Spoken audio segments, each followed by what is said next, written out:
Hello, everybody, and happy Tuesday. Welcome into another episode of the Lions Grid. And Jeffrey, for the first time after Thanksgiving in a long time, we're here and we get to celebrate a Lions Thanksgiving victory. Yeah, we can.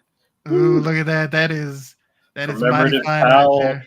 I was not here. I got this from a friend. Shout out to Cody, if you're watching. But his friend was at a suite at the game, and apparently they had tons of these just laying out. So he grabbed them. I got one. Very nice. Very cool. And it's nice to have an artifact from an actual Thanksgiving victory, too. I mean, Yeah, it's it's rarefied been a little air, it bit. feels It's like. been a hot minute. Yeah, even despite all the success that Dan Campbell and Brad Holmes have had, that was one of the items that was kind of eluding them, and it did get a little dicey there towards the end of the game, Jeffrey. It did. But ultimately, we're able to get the W there. Yeah, we should have lost this game, but you know what? It was a Thanksgiving miracle that ineptitude exists out there, and we walked ourselves into a win. But hey, you know what? Last year on Thanksgiving, we looked uncompetitive. So, I mean, it's not like it's a lot better than last year at least. Yeah, and I will throw up the highlights here, and we'll talk about this game, Jeffrey. But it was almost a game of like a tale of two halves, right? The first half, the Lions came out here and they looked good. They looked like one of the best or the best team in the NFC, and that they were going to have their way here with the Bears on Thanksgiving. But the Bears, to their credit, were able to make some adjustments, and Caleb Williams looked particularly a lot better in the second half. He had his 3 touchdown passes all coming in the second half of this game, and I was yeah, getting flashbacks when we used to make bad quarterbacks look really good on a regular basis, and Mitch Trubisky would come in here as the Bears and just like look like Joe Montana or some shit. Getting Matt Flynn with flashbacks. the Packers, just Yeah, the pedestrian quarterbacks all of a sudden just popping up. Yeah, it was questionable here, and I know one of the things that they also kept talking about on the broadcast too was this potential for either Ben Johnson or Aaron Glenn to potentially be the new head coach of the Bears. They or oh yeah. I guess that's the storyline now because one of the I guess it's fair. They were talking about it on Sunday, mixing the two together. So we played on Thursday, and of course, Jeffrey, the spoiler for the end of the game was that Matt Eberflus was let go ultimately after the outcome of this game against the Lions here, and now the ironic thing is that Ben Johnson and Aaron Glenn are two of the names that you're seeing be discussed as potential replacements for him in Chicago. So both of them have certainly interviewed for positions in the past. I doubt we're going to be able to keep both of them again after the tremendous season that we're having. I mean, going on a 10-game winning streak, Jeffrey, that is rarefied air. Not many teams can do that in the NFL. It's a very hard thing to do. And so the fact that these two coordinators have been such a crucial part of the success that this Lions organization has had, it's unlikely that we're going to be able to keep either of them. But definitely, I think it's a fool's hope that we keep both of them heading into next year. So, but do you think there's a chance that one of them could potentially come steer the ship for this Bears organization? I think there's a little bit too much in division dislike for that to necessarily happen. But what are your thoughts? Well, I mean, I don't know. I guess these there's only 32 of these jobs. They're hot commodities, regardless of the situation. Even if you are walking into a clown show, someone's going to coach for the Jets. Someone's going to coach But for the Bears, right? But the interesting game of like the coordinators kind of hopping over to NFL gigs. You know, we've seen kind of both ways as far as like a coordinator kind of going in and not necessarily living up to it because they're a better coordinator. Also, we've seen the other side of that where they kind of stay at the team and then the team regresses in whatever they're the category they're going. So like it's kind of a balancing act because like the way we've been playing, can you keep it up for another season? Are you going to lose some of the shine on your like I guess your pop when it comes to a head coaching gig next year? So I would be more likely to see them leave. And Chicago is an interesting position, although they do have clown show ownership and management. You get the potential of a defense that's playing pretty well, and a prospect here as in Caleb Williams. So um, it could be tantalizing. I mean, especially, I mean, I would even think Ben Johnson, him being an offensive guy, what he would want to do or want to, I guess, improve on what he does with a quarterback like Caleb Williams. So I could see it. Yeah, I mean it's definitely going to be interesting to see how the carousel plays out. Of course, some other names that we've seen there in the hunt are Cliff Kingsbury, the offensive coordinator. Now with the where's he? He's with Washington. Washington currently. Of course, he had his head coaching opportunity with the Cardinals, and that didn't go great. But maybe he gets a return to a favor there. Also, I've heard Notre Dame's head coach is in consideration. The defensive coordinator that they have as their interim head coach is also potentially a candidate there. So the Bears have lots of options. It is funny, though, that, again, we find ourselves in this position where you have a first-round quarterback taken by the Bears, and now the head coach that drafted him is no longer with the team. Yeah. And I think it's likely that they'll make a GM switch as well, depending on how the rest of the season plays out. So at that point in time, Jeffrey, we're kind of history repeating itself. It's getting kind of ugly. And thankfully for the Lions as an organization, our biggest issue is the mounting injuries. Like, yes. We don't have all this dysfunction, all this. We don't, we have a clear direction. We know what we're building towards. We know where we're heading. The only issue is, are we going to have enough bodies, especially on the defensive side of things, to be able to reach that ultimate goal? Because we lost some more players here, unfortunately, to IR this week, and it seems like we are the Walking Dead out there on the field with all the injuries we're seeing. Yeah, on the defensive side, especially, and the linebacking room, especially kind of thing. It's like Jack Campbell's the only one left alive in there, pretty much. These things matter. I mean, I will talk up what we've built, the culture, next man up, grind it out, grit it out.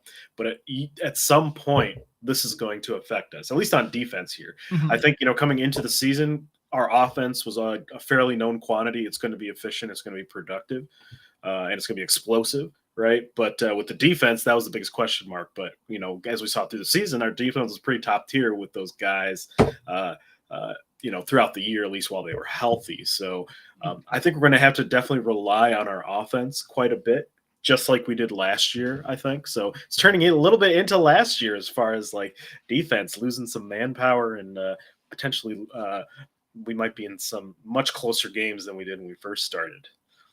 Yeah, and I think we'll talk more about this on Thursday, too, before our Thursday night football matchup with the Packers. But I think that what we're going to need to see in order for them to continue on the success that they're having is they are going to need to really rely on the offense to do that. And one of the things that we've seen throughout the season is them really dominate time of possession. The running game has been a big part of that. And a great way to help a defense out is to keep the opposing offense on the sidelines, right? If you don't have to be out there, that can help hide a lot of things. And so I think really, our offense is going to be our best defense. But part of that, we struggled a little bit here converting when we got in the red zone, turning those opportunities into touchdowns. And we have kind of struggled with that the last couple of weeks. So while we've been doing a great job of keeping the ball in our hands in time of possession, like we have to ultimately be able to end those drives and touchdowns, especially when we're playing against the other top tier talent in the NFL, because, field goals, unfortunately, I don't think are going to be enough to beat some of these teams. If you look at Philadelphia, Minnesota, the Packers, like we're going to need touchdowns in those situations and not 3 points if we're going to want to ultimately get the win. But it was, we did see a lot of good things from the offense in this game. In particular, we just see Sam Laporta. I was waiting for it because I knew this play was coming up right here. We saw him score a touchdown here. He had 2 touchdown grabs in this game. So I know I've been ragging on him, calling him Laporta Potty throughout the season. Obviously, he had a tremendous rookie season, and it's kind of hard to live up to that level of production, especially with the different weapons we have. But it is great to see that Ben Johnson is now sort of leveraging him here in the latter parts of the regular season, we're starting to see him sort of show up more in the stat line. So I think he'll be a great weapon for us as we look to, again, lean on this offense more heavily to get wins here moving forward. Yeah, and I think this game would have looked a lot different if Jahmyr Gibbs, he had a fumble in the red zone with us driving down the field on a long drive. Mm-hmm. I think, I think if we score there, it might have been, I think the momentum would have been in our favor. We've been up real big at that point. I think it would have kind of helped snowball a bit, and we might have seen the score kind of similar to our other games this year. But, Jahmyr Gibbs doesn't fumble often. We don't turn the ball over very often. So, I think that definitely changed the landscape of the game. And unfortunately, at the end of the game, the combination of Eberflus and Caleb Williams not being on the same page kind of worked out in our favor. Yeah, that was especially we had. I know we were talking before the show. That pass interference call that was called on Valdor too. It felt like we were getting jobbed on Thanksgiving, Jeffrey. It was here we go. Even my dad admitted that pass interference. Oh yeah, questionable in nature. So, I don't know if that was just karma pulling through for us, just the universe saying, you know what, that pass interference was bullshit. So we're just gonna have Matt Eberflus freeze on the sideline and not decide to call a timeout. But it was I don't know, man. It was crazy. And then one other thing you mentioned the fumble by Jahmyr Gibbs that was kind of detrimental. The other thing was Jamo's penalty that he had when he caught that first down catch, and then he flipped the ball and hit the guy in the face. That was the Bears guy that wasn't even out playing. He just flipped it at him. It seemed like we were. I'm pretty sure it's this drive that we're watching here. I wonder if they'll have it here in the highlights. But that was what. Okay, that's the. But it was a bad moment, right? Like we had gotten the first down. It seemed like we were getting things going our way, and then he just gets up, flips the ball at the dude, and that penalty sort of killed that drive for us. Yeah, and I think it was pretty soft penalty. I mean, you can't be tossing the ball at the guy, Jeffrey. It was hilarious though, because that guy was talking shit and he was just like, whoop. But I get it. But I think with us getting jobbed, I feel like we've gotten jobbed in the past. But at some point, based on how inconsistent the NFL referees are across the league, I feel like it's more so that the NFL's referees just kind of suck in general because they can't consistently call things. They can't. They change outcomes of games that based on things that they could probably look at with a video camera and figure out. Right. Mm-hmm. And it's just like a lot of this stuff is just baffling when it comes to just the officiating angle and that kind of thing. And that could be a thing for another day. But yeah, that penalty was rough, and that red zone fumble was rough, and yeah, that definitely turned it towards the Bears for sure. Yeah, but ultimately, Jeffrey, it is a victory. I'll take it. It wasn't pretty. It did cost us. We did lose a couple more players to IR.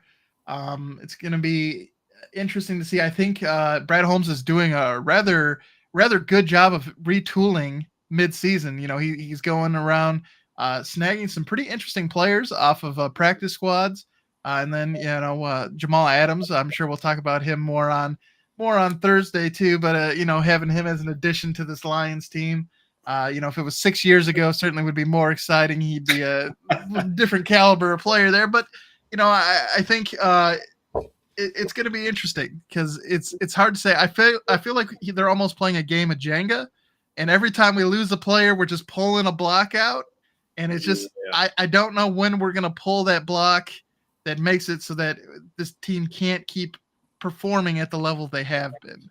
Yeah, it's adding up, and we're desperate if we're calling Jamal Adams. No offense, Jamal Adams. Hopefully, you prove me wrong, but we are, we're desperate on the defensive side of the ball.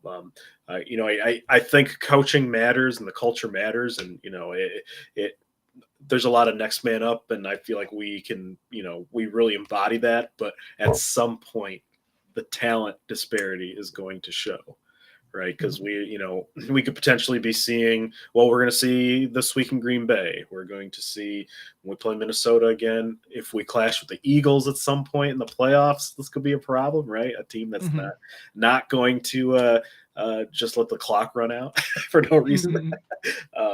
The Bills in a couple in a week or two. A week in a few days, but it's mounting and it's a concern. My biggest hope is that we're playing 3 games in a very short period of time. I'm hoping that this kind of extra long rest that we just got will help with kind of the whole injury thing, getting us settled, getting us game plan for new guys, that kind of thing. We'll see on Thursday how we look. Usually I'm not a big fan of the Thursday game just because these guys are putting their bodies through the line every week, and the less rest you get just opens yourself up to injuries. It's tough on the players, all this kind of stuff. But us going Thursday to Thursday makes me feel a lot better. Yeah, and I'll be honest. I've been feeling, been big on Kool-Aid drinking, Jeffrey, and it'll be interesting Thursday who I ultimately pick to win this game, because I do think, again, just the amount of injuries, the fact that there are so many starters on defense gone, you have to wonder when have the Lions reached that point that these other teams who are they're competing for the top of the NFC, how can the Lions continue to do this with the people they're missing? It certainly, I think there's an opportunity for them to just keep rolling, and there's ways to do it. But it's one of those things where, how many times can you keep picking them, knowing that they just keep losing guys, knowing that there's no way they can win? They can't win out, right, Jeffrey? They can't run the table to the Super Bowl. So they could. I mean, they could, but with all these injuries,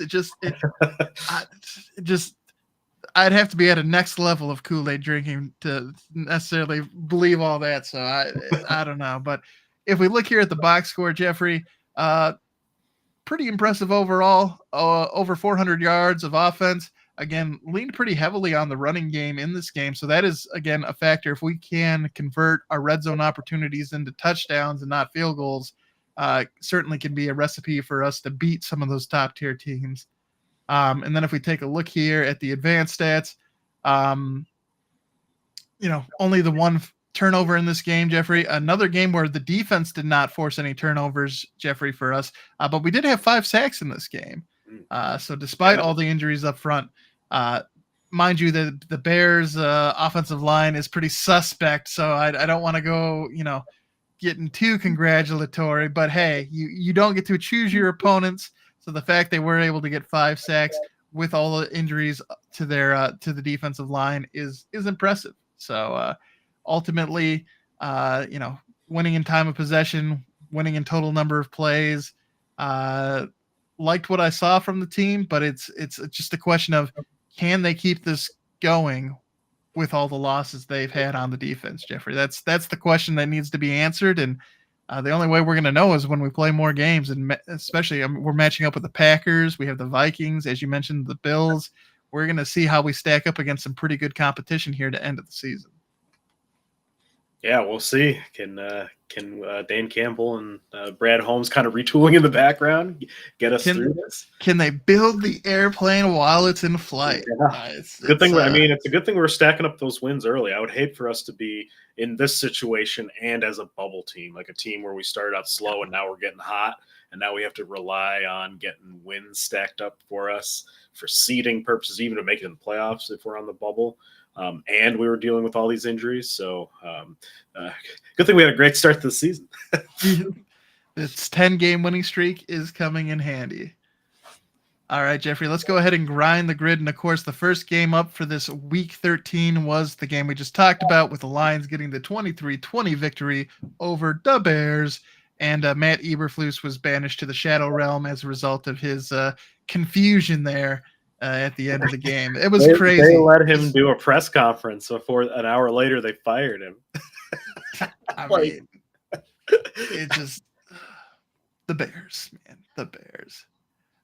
Then we had an NFC East Thanksgiving Day showdown, Jeffrey, and it was a battle of the backups here. Drew Lock starting for the Giants, Cooper Rush for the Cowboys, and you know what? Mike McCarthy is trying to save his job by beating up on bad teams. 27-20 there, the victory for the Cowboys, but it wasn't pretty, Jeff. It was not a pretty victory against these Giants. Yeah, it was both these teams suck. I don't know actually if Mike McCarthy's on the hot seat because Jerry was very much championing him in the media afterwards and saying he's a top 10 coach and he's got a Super Bowl under his thing. So the addled mind of an 88 whatever year old Jerry Jones might want to keep going. I mean, yeah, some changes are going to have to happen. They've got Dak Prescott and CeeDee Lamb taking up a huge amount of their salary cap here. What do you do kind of moving forward? It's going to be the question. Although Brandon Cooks did look good in his return for the Cowboys, so he was definitely a guy they had been missing, and he got a tutty in his return to action here. If we take a look here, Jeffrey, at the final Thanksgiving Day game, this was my lock of the week. I know you accused me of Packers sympathizing here, but I mean, it was Green Bay against Miami in like 20-degree weather. How can you? That's a lock, man. That's a lock. Got to take the Packers in that game. Yeah, they didn't. Miami did not beat the narrative that they can't play in less than like 50-degree weather, 60-degree weather, or something like that. So, to be fair, I would want no part of that. I mean, I never had to play in a situation that was that cold in the the meager football that I got to experience, but playing in the cold sucks. So playing in Lambeau cold, that just I get it, man. Especially if you're a team that plays most of your games in Florida, like it's not a good time. Not a good time. But thankfully, so as we look to take on these Packers on Thursday, they're at least coming to Ford Field. We've already gotten our Lambeau game out of the way, so we don't have to deal rainy, with those shitty weather games. So yeah, we don't have to deal with those frigid temperatures. So that's a plus for us. Dome life, man. And then the Black Friday game, Jeff. We had the AFC West matchup between the Las Vegas Raiders and the Kansas City Chiefs. And the Chiefs, man, they almost lost again. They just keep finding a way. They just keep on keeping on, and it is. I would like to say that every team is giving them their best shot, and maybe they are, but like, I don't know. It kind of feels like the Chiefs are just kind of. It's not pretty how they're getting the wins. It's definitely led by the defense. Matthew Wright has been pretty successful as their replacement kicker with Harrison Butker out on IR. So they did get Isaiah Pacheco back in this game as well. He came off of IR. So it'll be interesting to see if, Kareem Hunt was doing a pretty serviceable job as the starter. So we'll have to see what that means for them having Pacheco back as well. But if you look at the two records, Jeffrey, the Chiefs are 11-1, the Raiders are 2-10. No real surprise that the Chiefs got the win here, but the fact they only won by 2 points and the Raiders had a chance there at the end. Yeah, I mean that's was surprising. And it was lost on a mistake, a mishandled snap that ended up a fumble. Aiden O'Connell didn't realize that it was being snapped. There was some confusion between the guard and the center, I think, but ultimately he was unprepared for the snap, and Kansas City got it back with the putting the upset kind of quashed that. And didn't Aiden O'Connell throw for some ridiculous amount of yards or something like that? 340 with 2 touchdowns. Brock Bowers had 10 receptions, 140 yards, and a TD, putting up some Madden numbers there. I feel like he's a Rookie of the Year candidate. I feel like everyone's talking about Jaden Daniels and Bo Nix, but got to give Bowers some love. I like Bowers. I also like, we'll talk about your lock of the week later, but Bucky Irving, the running back with Tampa Bay, I think he should be in the mix as well. But Jeffrey, we have an AFC South matchup here. Why don't you talk to us about this Houston-Jacksonville matchup? Oh man, Houston is winning. They're not looking good when they win, though. When they do win, um, just sloppy football all around by them. And the Jaguars are already just not good, but Houston's barely winning when they do. So I think that whole division, as far as Indianapolis kind of hanging out there at 6-7, I could see Indianapolis getting splitting with them this year. But yeah, the I guess the biggest thing out of this game was the big brawl that Mhm. that had happened after Aziz Al Shair took a cheap shot at a sliding Trevor Lawrence. That got him ejected. The NFL announced today that he's getting a 3-game suspension for that hit, um, which I don't think is enough. But we'll get to that with my chumps of the week. Spoiler alert. But yeah, it was a brutal hit. It was he led with his elbow.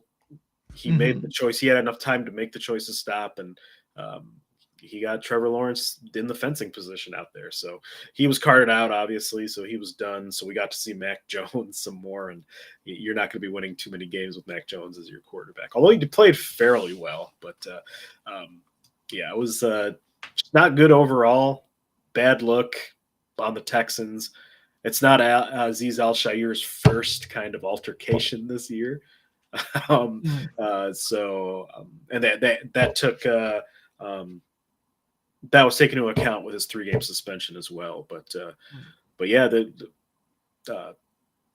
Texans don't look like a strong division candidate, especially compared to last year and what the expectations were coming in. Yeah, it's they look like a team that might find themselves into the playoffs, but they kind of look like a one and done when that does happen. Looks like if you are a feisty wild card team, that is the matchup you want to draw.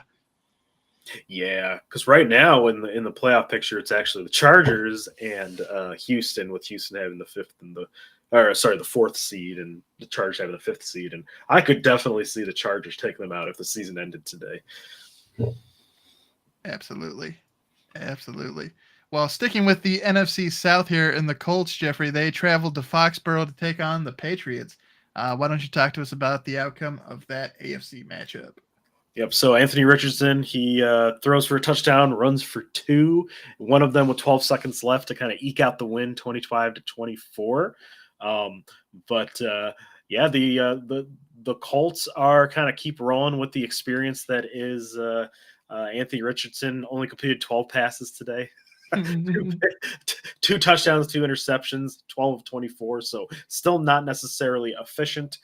They're having to keep games close, use their defense to kind of help out while they kind of develop Anthony Richardson. But he's able to do so much to where with that touchdown, I mean, they just sent him up the middle and he just like plowed over people. So they're they're finding ways to win. That's why I think that they are a spicy team in the AFC South, because Tennessee and Jacksonville, there's no way they're coming back. But with 8-5 Houston hanging out there, they're 6-7 now. The Colts, that could swing their way. I could see them kind of making a comeback there in that division. But on the other side, Patriots, they are talent lacking, but we're still seeing some good things out of Drake May being the first year here, where he is leading the league, or I think he's on pace to beat the rookie rushing record for a quarterback, which I think Michael Vick had that. So we got ourselves a vanilla Vick over here in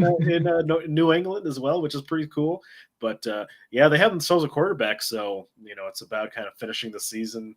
They're 3-10 right now. Buffalo clinched it with their win. So I think this for the rest of the season, it's really about seeing what you've got with Drake May, developing him, and kind of seeing who you want to keep going forward, because they're going to have a top 5 pick, it looks like. Yeah, your division's booty when in week 13 you're able to wrap up the division and just bust out the champagne, baby, because just struggle city there for the AFC East. And then Jeffrey, you talked about the Chargers and them being a potential live wire there at the wild card spot. The Falcons, on the other hand, are a team that's kind of, I believe they're still in first place in the NFC South, but they're a team that could limp into the playoffs. Why don't you talk to us about this matchup between these two teams heading two different ways? Yeah, they have. They're at 500 now. Atlanta 6-6, but the Chargers pulling out the win here, 17-13. Biggest swing play I think was the pick six, one of Kirk Cousins' 4 picks this game. Return for the touchdown. When you're at a score of 17-13, touchdowns matter. So that definitely helped. I think Justin Herbert didn't have a great game. He was 16 for 23 for only 147 yards. Out of his 147 yards, Lad McConkey had 117 of them. 17 of them, yeah. So they are definitely missing J.K. Dobbins, but this was a big game about their defense. This was a Derwin James kind of coming out party here with the 4 picks, 2 of them by Still. I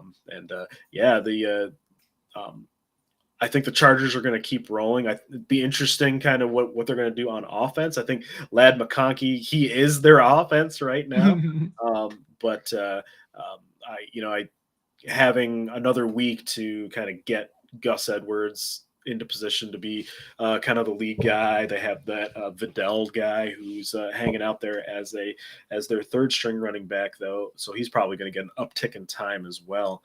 I think the Chargers defense is definitely keeping games, and if they can kind of retool on offense here, I think they're going to be spicy. On the other hand, with the Falcons, Bijan is still proven that he's worth the top picks the top pick that he was taken at. He had 102 yards and he had lots of scrimmage yards, so he's rolling over there. At some point, do you think there's going to be some call for seeing some more Penix out there? I have heard there's already starting to be some rumors, some ruffling of feathers that Kirk Cousins would be open to being traded to a contender next season. So, and Penix could take over at that point. So, it is going to be interesting to see how that plays He's out. Looking a little stiff out there, right? I mean, yeah, Kirk has, he's fairly consistent, but when he's got a moment, sometimes he has a game where it's just like, what is going on? Hopefully that's one of those. But overall, though, this year, like outside of that one game where he lit it up, where he kind of opened up all the NFL offenses by finally throwing over like 300, 400 yards or something like that early on in the season. It's been a mixed bag with him and the offense and winning in general. Yeah, it's going to be interesting to see. One of the teams that I heard mentioned was the Giants, and potentially, I'm not sure if that makes sense financially because obviously they owe Daniel Jones quite a bit of money, and so I don't know where they're at financially. But potentially, if they're, if it is a team like the Giants who plans on taking a QB in the draft, maybe you bring in Kirk Cousins then to be the QB for a year or two. Means, though. It's it's hard to say what'll happen there, but the Falcons are still in first place in the NFC South, so maybe they turn things around, get a couple of wins. The rumbling of Kirk, I feel like that's what's so far keeping kind of the lid on people wanting Penix out there, just because they still have a shot. They still have a shot. They're tied with Tampa Bay right now at 6-6. New Orleans is only 2 games back. And Carolina's looking a little more spicy every week. So they're going to have to keep pace with Tampa Bay, and Tampa Bay is getting more healthy. So watch out, Atlanta. Well, speaking of having a shot, Jeffrey, one team that took a big hit to their playoff hopes, and it's been a struggle, has been these Jets here. I don't think they're officially out of playoff contention at this point, Jeffrey, but they I think they have a less than 1% probability of making the playoffs at this point. Yeah. especially after this loss here to the Seahawks. So why don't you tell us about this game here? Yeah,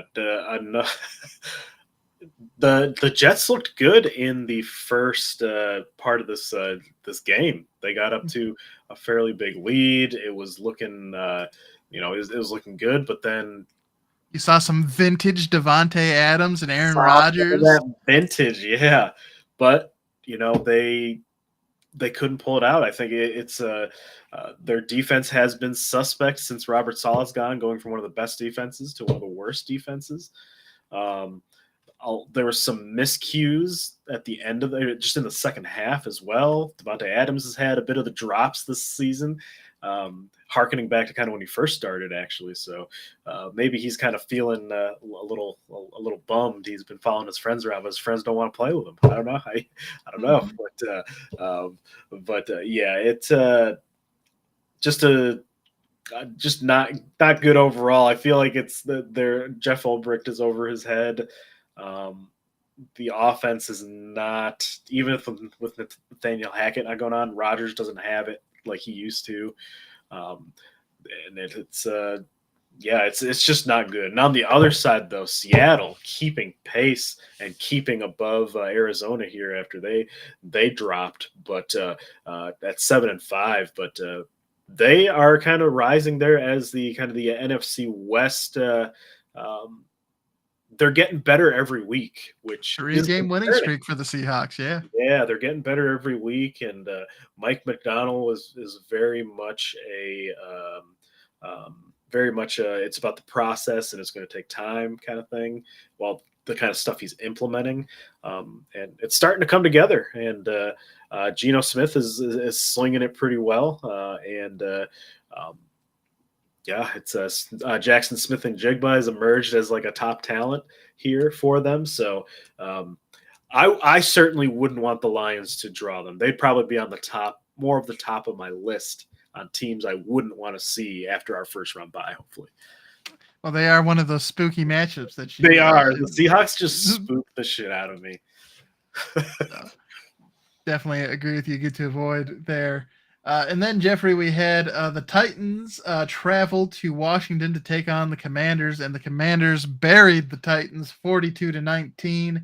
Jaden Daniels had 3 touchdowns in this game. Brian Robinson had 103 yards and a TD on the ground. Scary Terry had 8 receptions for 73 yards and 2 TDs. He heard you call him out last week. Yeah. And then one of the interesting things that Nick Westbrook Akine, the wide receiver for the Titans, I think he has like 20 receptions on the season, and like 8 of them are for touchdowns or something like that. So he doesn't always catch the ball. But when he does, it's usually for a touchdown. So he had 2 in this game from Will Levis. But pretty easy victory here for the Commanders. They improved to 8-5, while the Titans fall to 3-9.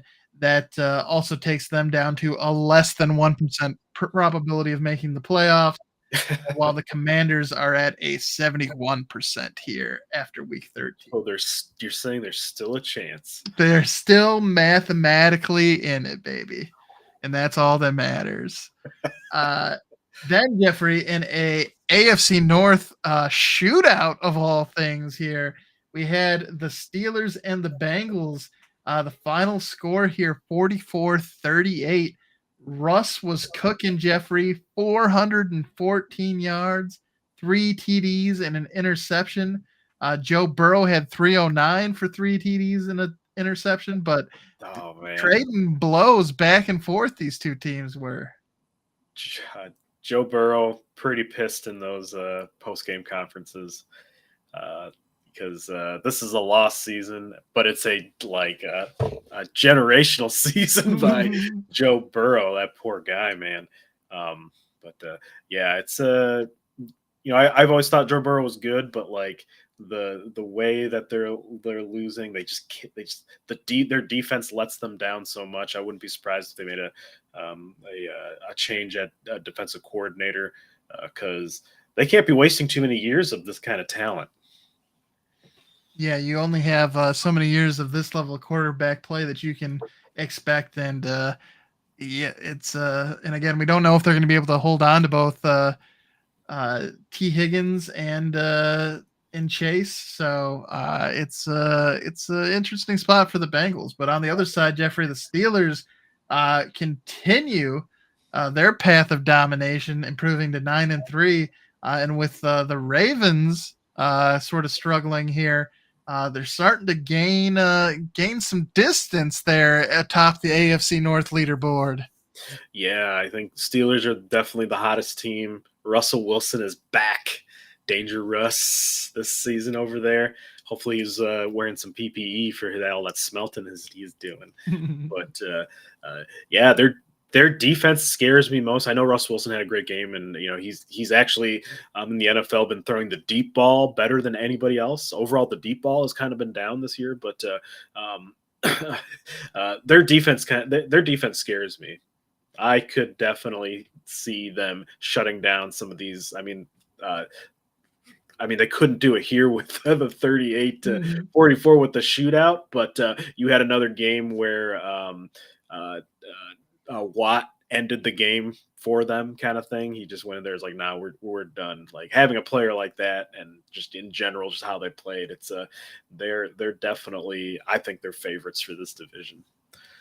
Yeah, they can certainly be a problem for sure, and yeah, going to be interesting. I think I think a lot of people talk about the Chiefs, the Bills, the Ravens as being potential Super Bowl teams, but I think you definitely have to look at the Steelers as a real threat there to those teams.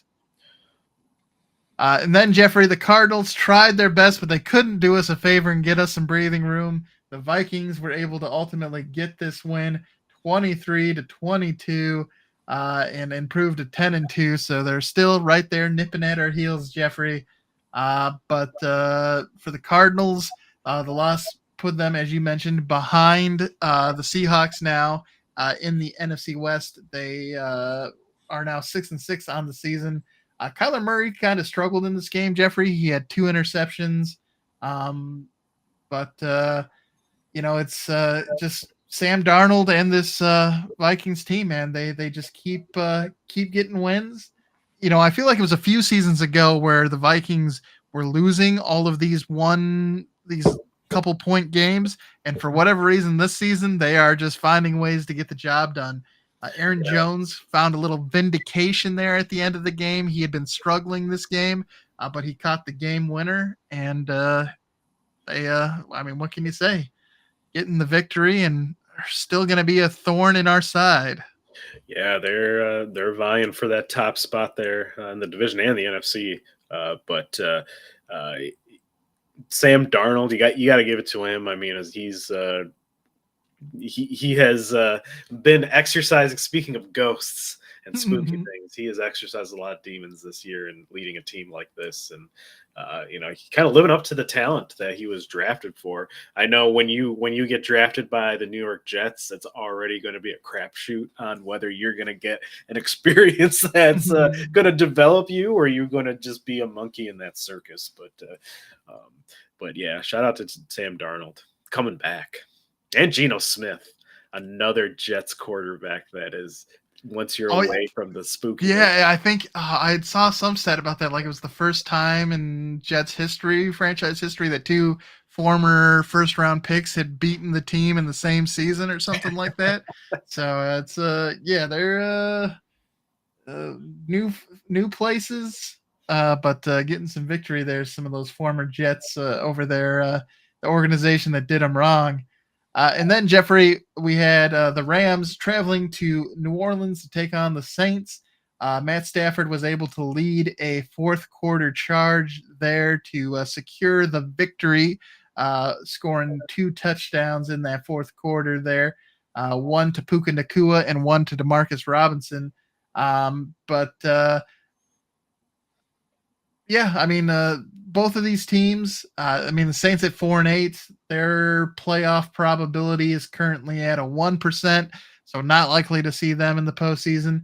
The Rams at 6-6 do have a 20% playoff probability currently, Jeff.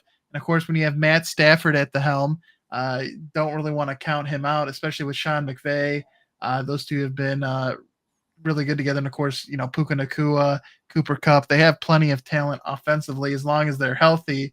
And I think one big thing for the Saints in this game was the fact that they lost Taysom Hill to a knee injury. It looked like he left that game because of like a concussion or something like that, because he ran into his own offensive lineman on a conversion that they went for. But I guess it's actually his knee got hurt on the play, and that's what is going to have him out for the rest of the season. So they're not going to have old reliable back there moving around in different spots. So, maybe we'll see the Rams in the postseason, but it seems like the Saints, they may be getting ready for the upcoming offseason here. And it'll be interesting to see if they retain their interim head coach, or if they decide to test the market and bring someone else in there to lead the team.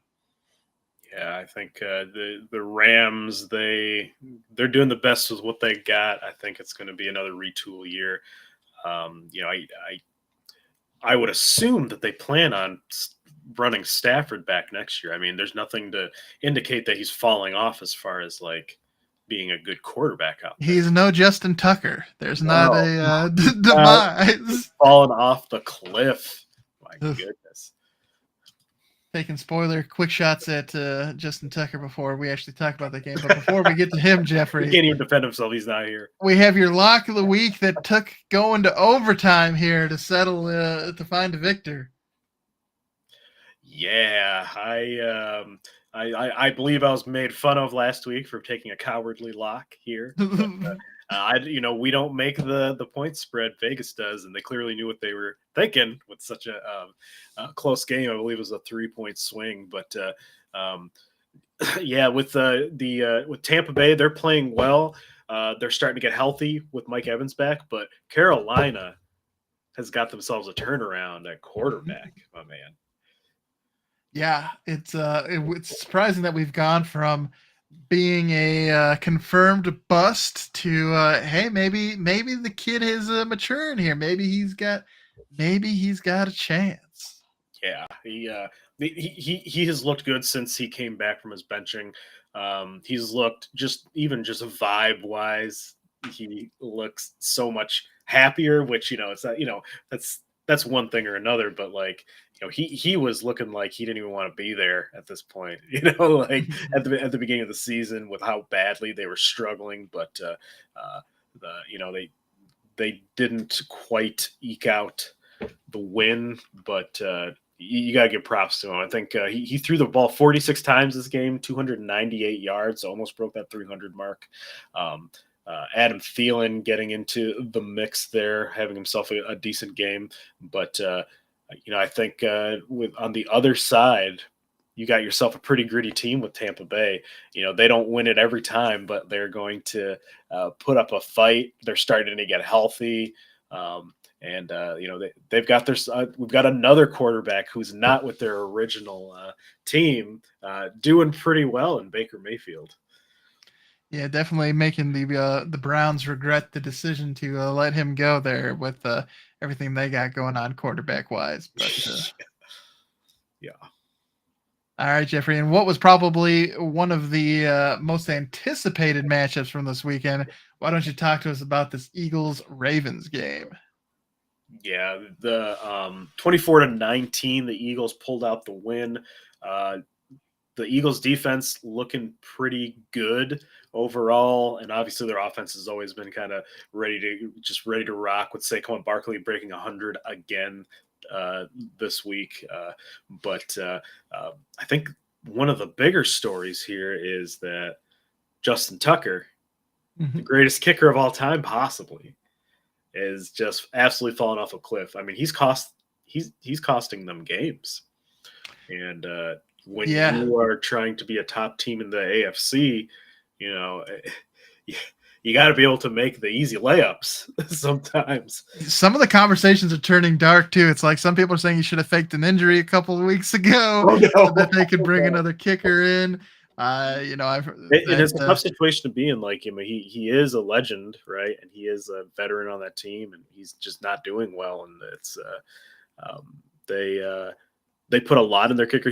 I think he's one of the only kickers in the league that has his own like mini coaching staff that's there just to focus on him and the long snapper and the holder. The whole like all of the mechanics that involve into any kind of kick, which is pretty rare. I think other teams don't do that, and it's been working so far. But I gotta wonder what those conversations are like, right? When he like breaks out, and it's just one as a team, it's like, well, guys, we missed some field goals, and he John just Harbaugh's yanked. like, please, man, don't make me cut you. Yeah, Don't yeah, make me do you like this. yeah. It's tough, man, because you don't want to take someone out like you don't want to old yeller him, right? But It feels like that's kind of where we're heading. It's unfortunate. yeah. I mean, yeah, if they want to take a serious, I mean, like I said, he's leaving points on the table. He's costing them games at this point. So he either needs to get rid of these yips, or they might need to just go another direction here. Yeah, and then Jeffrey, this will be a preview of our roaring or boring, so you don't have to go too far into it. But do you think Saquon is doing enough here to really establish himself in this MVP race? I think so. I mean, the production is insane. He's clearly this team's best player right now, and they are rocking and rolling. I mean, Jalen Hurts is not having a year that's like historic by any means, or like knocking your socks off or anything. They're doing enough to win around the fact that Saquon Barkley is the engine of their offense. So I think he absolutely makes the case for a non-quarterback MVP. Which I think at this point, should we just split like a best quarterback award, best And then the running? MVP award? I Yeah, mean, I think because they do have a best QB award. I don't know if that's just college football. Like, they have the Heisman and then they do have a QB award. I think the NFL, and maybe that was just in Madden back in the day, but I think there is. So, but it does seem like the MVP gets pretty dominated by QBs. Another, you had mentioned him earlier, TJ Watt would be another good consideration for a non-QB MVP yeah, as absolutely. well. Yeah, because then, like, should we have an offensive MVP and a defensive MVP? Because I mean, we have the defensive player of the year. I mean, I guess that's And you have the offensive player of the year, but yeah, because we have offensive player of the year. But I mean, Saquon would be my top pick for offensive player of the year. But yeah, it brings an interesting discussion about like, do you do anything to kind of make it so it's a little bit more fair that other positions to go, or do you kind of keep it the way it has been historically? it is a interesting quandary to ponder there. But then Jeffrey, Sunday Night Football in a more decided outcome. Why don't you talk to us about how the Bills locked up their AFC East title Yeah, here speaking of a against the warm weather Niners? team going and having to subject themselves to a northeastern winter, it was coming down pretty hard the whole game. It was very clear one team was acclimated and ready to roll with all of this, and the other team was not. And I mean, snow games like this, it can be pretty wonky, but there was a clear difference on who was but as far as just the power running game, big runs, San Francisco was not able to do anything. Deebo Samuel has been struggling. They don't have Brandon Ayuk. You have Brock Purdy only throwing for 94 yards. So it's just not a good recipe. They just don't look good. They look old and slow, and the snow did not help them. And they lost both Christian McCaffrey and Jason. Is it not Jason? I think it's Jordan Mason. Jordan Yeah. Mason. They lost both of those guys at running back. So, I mean, this could also be on our roaring or boring for later this week, Jeffrey, but it may be that the San Francisco 49ers push for the NFC West this season. that may those dreams may be done and dusted here. Yeah, I'm willing to cook these guys. They're sitting at 5-7 at the bottom, and they've not showed me anything to where I could think they could be spicy later. In fact, I think they're going to get worse. Well, especially now they don't have Christian McCaffrey. They got their like third string running back, maybe fourth string running back, going to be in line for the start for the rest of the season. So they're sitting at the bottom at 5-7. They really are only one game back, which is the craziest part about all this. But I think honestly, Los Angeles is better than them. They're sitting at 6-6, right above them, as far as who can pull out a win at this point with what they've got. Yeah. And as you mentioned, for the Bills, headed to the postseason again. It'll be interesting to see if they can beat the Chiefs. But I think something almost more interesting than what's going on the field, Jeffrey. Their starting quarterback did get engaged this past weekend.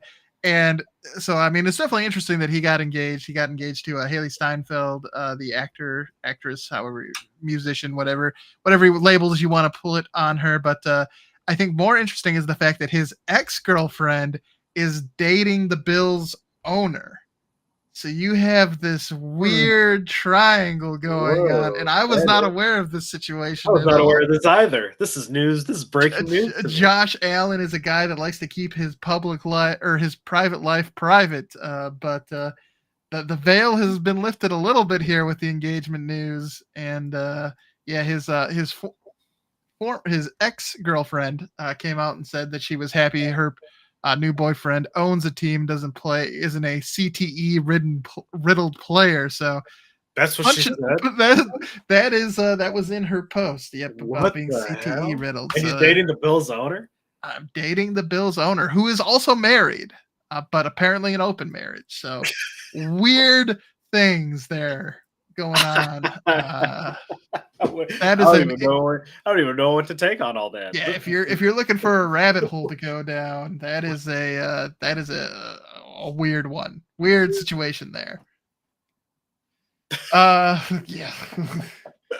But then Jeffrey, we had another Jameis Winston sighting here against the Broncos. Why don't you talk to us about Monday Night Football? Jameis Winston, if you were to guess how many touchdowns, interceptions he threw in this game, knowing that he threw the ball 58 times,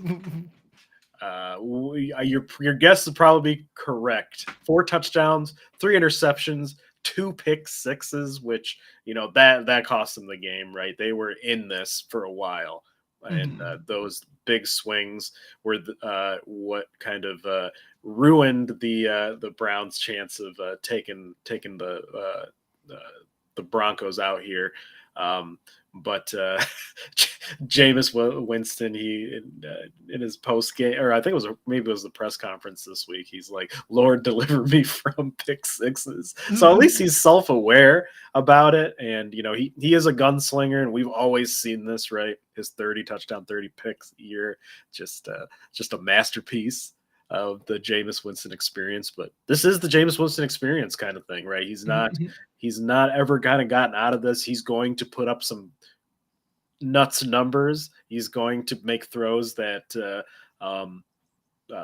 probably shouldn't make, but he does. But other times it's going to be not so great. So he's very much up and down there. But another story out of this, though, Jerry Jeudy coming back home to the Broncos. He did not leave in good terms with the Broncos, and he was ready to let the fans know about it. And he exploded this game: 9 receptions, 235 yards, and a touchdown. I know I had mentioned Madden numbers earlier, but those are some Madden numbers there. Like, they could not stop this guy. And, I'm sure there was some revenge game element. They're like, yeah, we're going to get Jerry Jeudy the ball. But like, what are you doing, Broncos? You let that man just do all kinds of things to you in the secondary. But he was definitely getting into the fans, taunting him. And, you got to respect the hate and the pettiness at that point. Like, you come back to your old team and didn't leave on good terms, and you just come and you stunt on them. It's got to feel good for him. But they ultimately didn't get the win. But you know what? you put up 253 yards on him. So that's probably the best you probably do there. Standing wise, though, the Broncos still remaining spicy in the AFC playoff race. They 76 per playoff probability right there. Yeah, they look good, and I don't think anybody was really expecting the Broncos to be good this year. Which things are gelling. Bo Nix is playing very well for a rookie, right? Like things are working out well. He didn't have a knock your socks off game here as far as efficiency, but he's a rookie, right? He's leading a team that's very explosive, and their defense is fairly decent. They're sitting at 8-5. Vegas is not coming to catch them, and they are with the Chargers there. Chargers being 8-4 with one less game played than them. So, with the Chiefs kind of running away with that division, I think second place is very much on the line there. Absolutely. But yeah, it's just the 497 yards, 4 touchdowns, 3 interceptions. We'll talk about it on Thursday, Jeffrey. But Jameis he just keeps balling, man. It is a little bit of a dual blade there. Sometimes you gotta take the good and the bad, but no denying that man can spin a football. Yeah, he reminds me of this is a weird tangent, or I guess not a weird tangent, unrelated tangent. He reminds me of like builds in video games or in RPGs where you there's a big risk, big reward. The glass cannon build? The glass cannon build or something like that. Like he put all his points into spectacular throws and none of it into consistency or something like that. We're either scoring a touchdown or they are. I like it. I like it a lot. All right, Jeffrey. Well, we're going to transition to our Hot Butts segment here, and we do have a new S+ tier member, Matt Eberflus, as mentioned, relieved of duties by the Chicago Bears, joining Robert Saleh and Dennis Allen as the 3 head coaches let go during the season. Robert Saleh, I know the Packers are 4-1 since he was signed, and the Jets are 1-5 since they let him go. So doing some good work consulting on the offense, I guess. Yeah, a little bit interesting there. I know you mentioned earlier the Jets had fired their best coach, and he seems to be thriving there with the Packers in his consultancy role. Yeah, and Eberflus, arguably he went to the probably the best job in the world after this, is being a fired NFL coach. You just get paid to not do your job anymore. They just pay you to just not coach. It's fine. Yeah. But this was, you could see this coming. I think if the game was closer where they would have won, they would have waited till the end of the year. I think if he hadn't had that time management issue at the end of the game, I think he would have. I don't think they would have fired him. I think that was the way the way that game ended was directly responsible for this decision to move on. That's the straw that broke the Bears' back. Yeah, that was okay, we've seen enough. So you gone. Yeah. And then Jeffrey, at the tier below, at the S tier, Mike McCarthy is still here. I think maybe we'll move him down to A tier because you're right. He's gotten 2 wins in back-to-back weeks. Jerry Jones has been speaking glowingly of him. I do kind of think that maybe that's more of a he's lip service coach speak or owner speak, just waiting till the end of the season. But I think he can at least bump down here probably to the A tier and join some of the other faces we have here with Kevin Stefanski, Antonio Pierce, and Zach Taylor down here at the A tier. Although Antonio Pierce, now that the Raiders are 2-10, he maybe we swap those two. We flip Antonio Pierce and Mike McCarthy and go from there. And I would agree with that. I would agree with putting up Antonio Pierce. Kevin Stefanski, that's an interesting one because I think allegedly he's supposed to be being brought back, but again, That was week 12. They said it. I haven't heard anything here in week 13, and we have to get all the way to week 18 before anything is certain.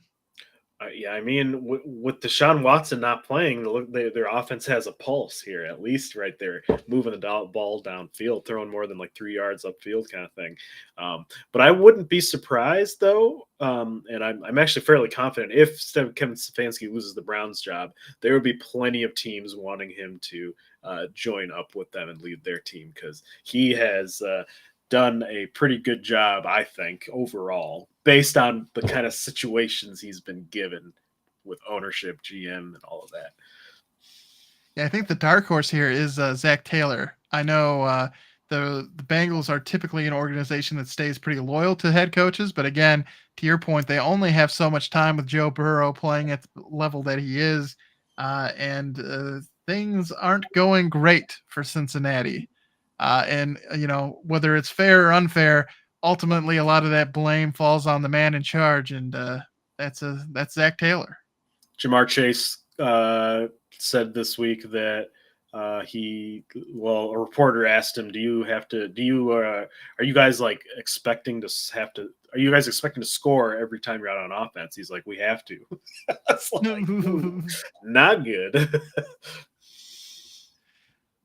And then, Jeffrey, if we take a look at our King of the North, still reigning supreme with the crown on our head, is the Detroit Lions. But as mentioned, Jeffrey, it's going to get a little spicy here as we close out the season.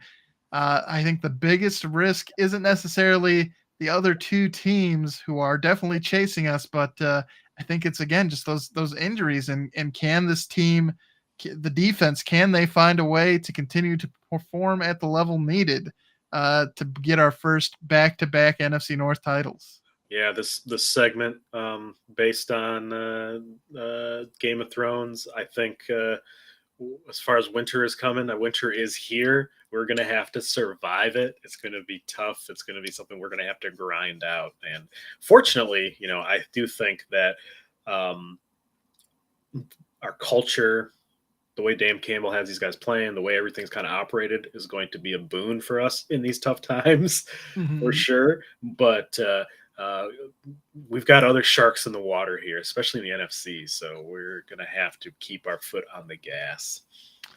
Yeah, there is no shortage of competition for this Lions team. And while they have been impressive, again, a 10-game winning streak in the NFL is nothing to take lightly. But, it's just, again, like I said, for me, it's like a game of Jenga, right? We've been pulling a lot of blocks out of there, and hoping that it just doesn't topple over. Don't take out that load-bearing block. It's hard to know who that block's gonna be, but they just, I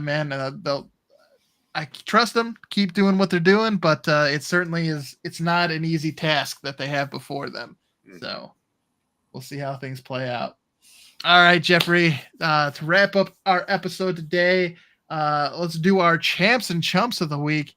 And I'll go ahead and I'll start with my champ this week. I'm going to give it to Mr. Bryce Young, the QB for the Carolina Panthers. As mentioned earlier, he is a guy who found himself benched because of his play. It looked like his time in Carolina might have been coming to an end, and then was called upon to take back over the starting role because of a non-football injury to Andy Dalton. And since getting the starting job back, he has looked like he might be taking a step forward, might be getting things figured out. It hasn't been, MVP caliber play, but at the same time, it's looked more than capable as a starting QB. So I'm going to give, Bryce Young credit where credit's due. Looking good down there for Carolina, despite everything that's going on this season. Yeah, I like that. I think, if he keeps this up, they, may have found themselves their quarterback kind of thing, right? Jury was out last year and especially at the beginning of this year. But with kind of looking at another top pick that they need to get back because they've traded their top picks quite a bit of times. So get some elite talent around him, or at least elite prospective talent around him, and it could be good. I like that. My champ of the week, speaking of the Carolina Panthers, I'm actually taking the quarterback that they played against, Baker Mayfield. This year has been, they've lost of their 6 games has been close. They have been struggling with injuries, especially on the offensive side of the ball. But Baker Mayfield just keeps on baking those biscuits out there and willing his team to win. I think he's a spicy player. I like his moxie. And yeah, I think he brings a lot to teams that, unfortunately, the Browns kind of decided to go elsewhere. But I think they'd be in a much better place if they had a guy like Baker Mayfield on their team. Yeah, he's definitely been looking good during his time in Tampa Bay, and of course he started his revival with the Carolina Panthers himself. Then was traded to the Rams, and now he definitely seems like he's found he won that game like 2 days after he got there.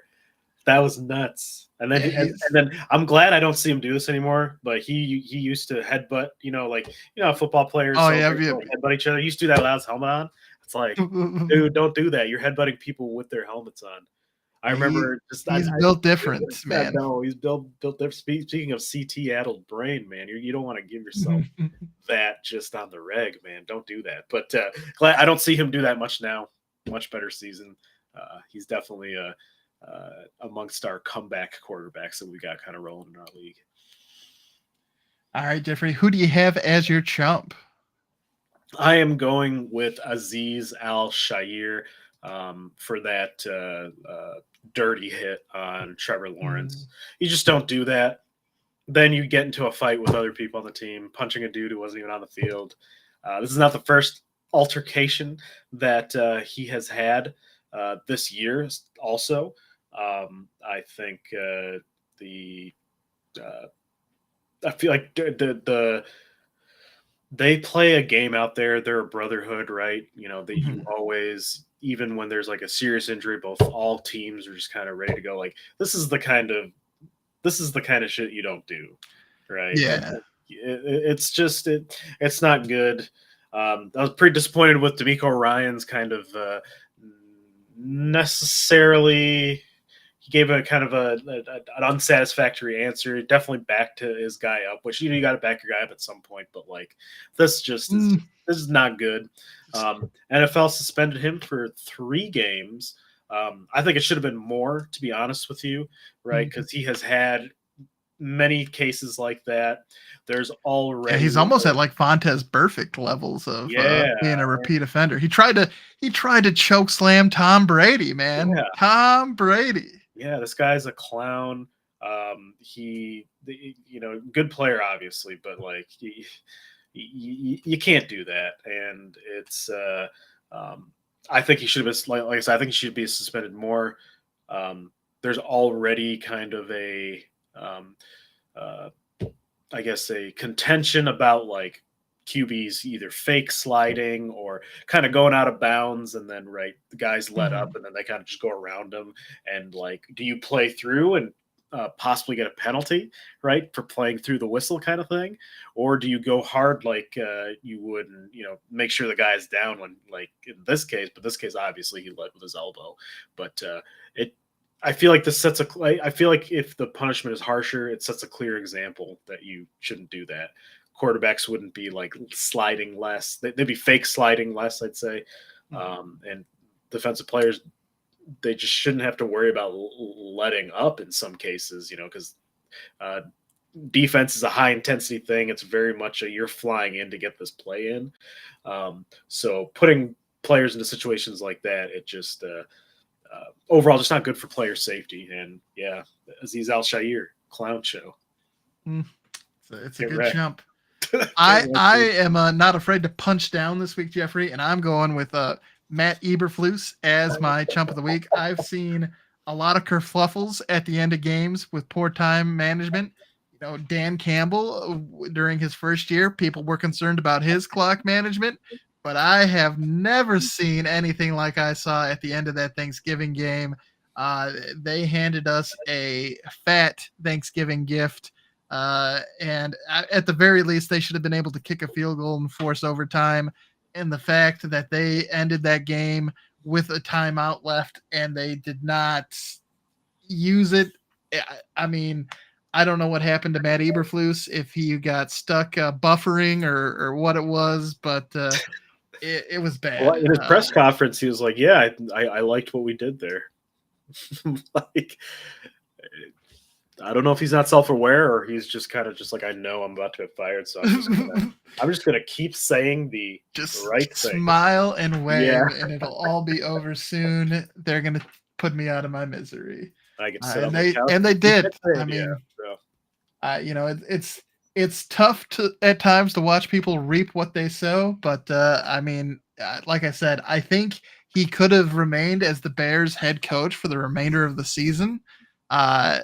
But that was just, I think, inexcusable, and just, I mean, that's what lost him the job. And I think potentially, we do see some head coaches get another chance down the road if they do not do well in their first attempt. But I think that is going to be something that'll stick with Matt Eberflus and prevent him from getting another head coaching job, because, I mean, that was the easiest timeout to call in the world. I don't feel like a Monday morning quarterback saying, "Yeah, we got timeout." That's pretty simple. So yeah. Again, and whether it be for going for the win there or just kicking the field goal to get forced overtime, it just inexcusable. And that's why he's no longer the head coach of the Chicago Bears. So that'll happen. All right, everyone. Well, want to thank everybody for tuning in. Whether you're watching us on YouTube, Facebook, or Twitch, we definitely appreciate everybody who's tuning in live. And then, of course, you can also catch us on Spotify with the recordings from our episode if you like us in podcast format. And then we do have clips and things like that as well on YouTube, Instagram, TikTok, Facebook, all over the place. So however you like to interact with your Lions Grid content, it's out there in various formats for you. And, of course, we appreciate all the support that everyone gives. I know we're getting closer to our 100 subscriber mark on YouTube, but if you haven't subscribed yet and you are on YouTube, please check out the Lions Grid there. And if you do like the channel, that's the best way to help us grow there. So we appreciate that. All right, Jeffrey. Thanks, Nick in the chat with the lad comment. Coming in hot, yeah. All right, Jeffrey. We'll be back. It's a short week for us because, again, the Lions are taking on the Packers on Thursday Night Football. I can't remember if the game was always for Thursday night or if they flexed this game to that position, but all I know is flex Thursday games.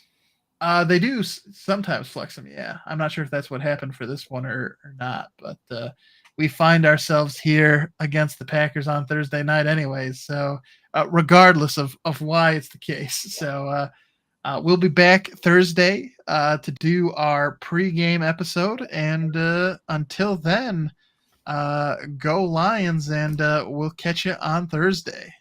Go Lions, everybody. Have a great week. See you soon. Bye-bye.